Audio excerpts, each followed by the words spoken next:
Assalamualaikum warahmatullahi wabarakatuh. Kembali kita ketemu lagi dalam materi panduan pendaftaran hak akses usaha mikro kecil versi OMK.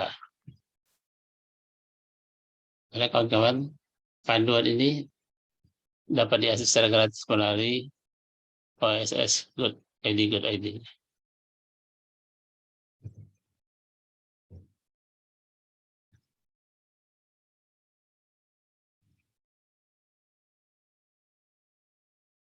Panduan ini itu OSS Online Single Submission adalah sistem perizinan berusaha terintegrasi secara elektronik yang dikelola dan diserahkan oleh lembaga OSS Kementerian Investasi BKPM. Penyelenggaraan perizinan berusaha berbasis video melalui sistem OS merupakan peraturan Undang-Undang Nomor 11 Tahun 2020 tentang Cipta Kerja. Dengan semangat Undang-Undang Cipta Kerja, ini sistem OS melayani perizinan berusaha berbagi risiko. Mulai tanggal 4 Agustus 2021, pelaku usaha dapat mengakses sistem OSS berbasis risiko melalui laman http://os.go.id. OSS berbasis risiko wajib digunakan oleh pelaku usaha, kementerian, lembaga, pemerintah daerah, administrator kawasan ekonomi khusus, dan badan penguasaan kawasan perdagangan bebas, pelabuhan bebas.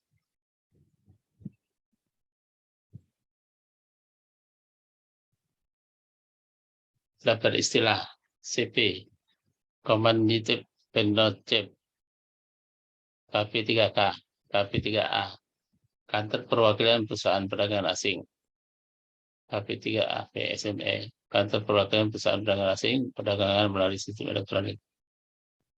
KPPA, Kantor Perwakilan Perusahaan Asing, NIK, Nomor Induk Kewarganegaraan,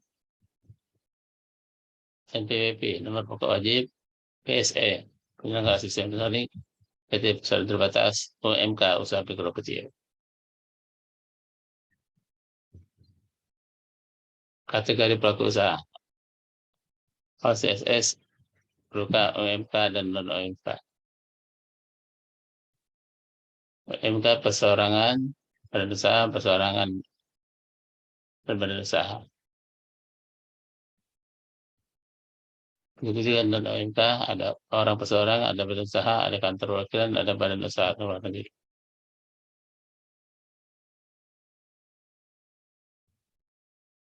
Skala usaha.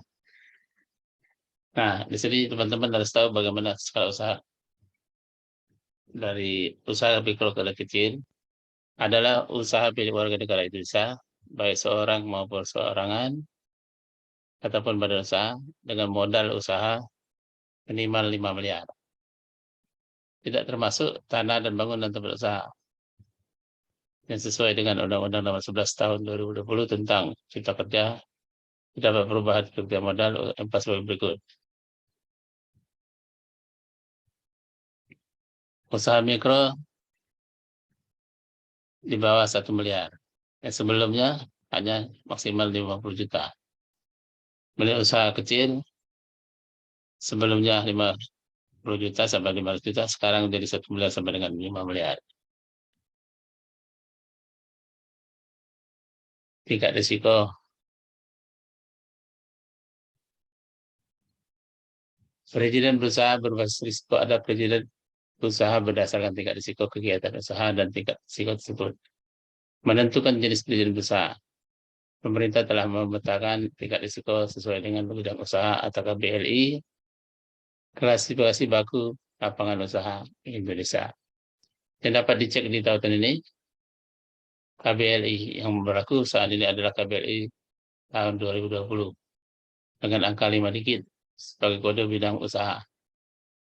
Berikut adalah pembagian tingkat usaha dan jenis usaha, perizinan dan berusaha.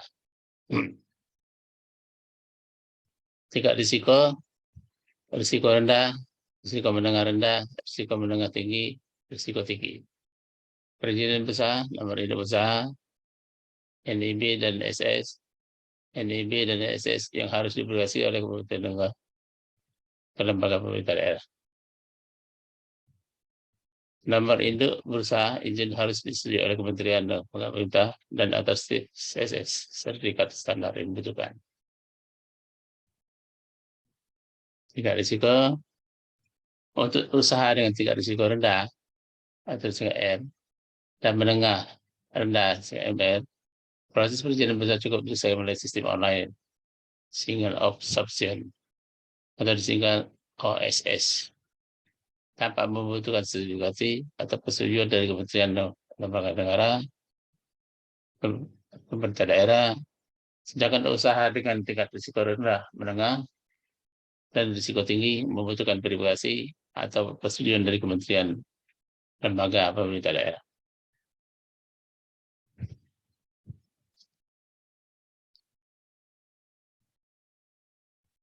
Adapun langkah pendaftaran hak atas PMK pertama itu dengan membuka website yaitu www.oss.go.id. Pilih daftar. Pilih skala usaha MK. Pilih jenis pelaku usaha MK. Lengkapi formulir pendaftaran. Masukkan kode verifikasi. Lengkapi formulir dan buat password baru. Lengkapi formulir data pelaku usaha. Pendaftaran berhasil jika lancar. Cek email Anda melalui dengan mengetahui username dan password.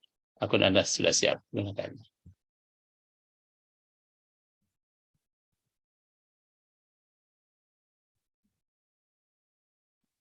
Ini bisa dilihat sendiri.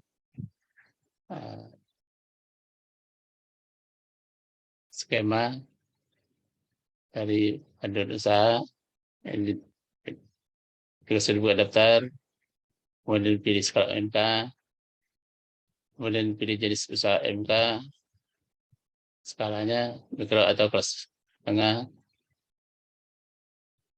dan melengkapi data-data. Apabila data sudah lengkap dari pertama dan usaha, maka akan keluar nomor izin berusaha.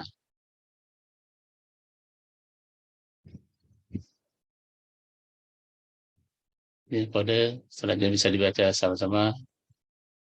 Kode verifikasi, formulir,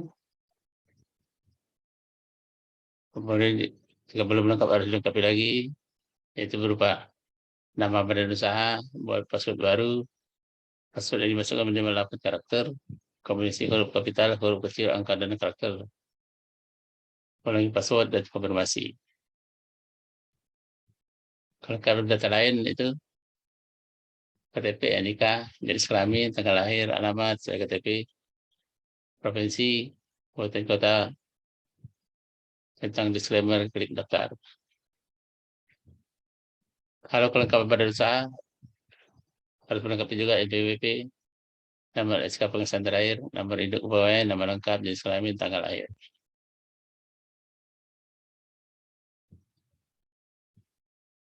Ini kalau usaha yang lebih tinggi lagi, usaha menengah, ini untuk badan koperasi, jika pendaftaran berhasil maka keluar nomor induk berusaha.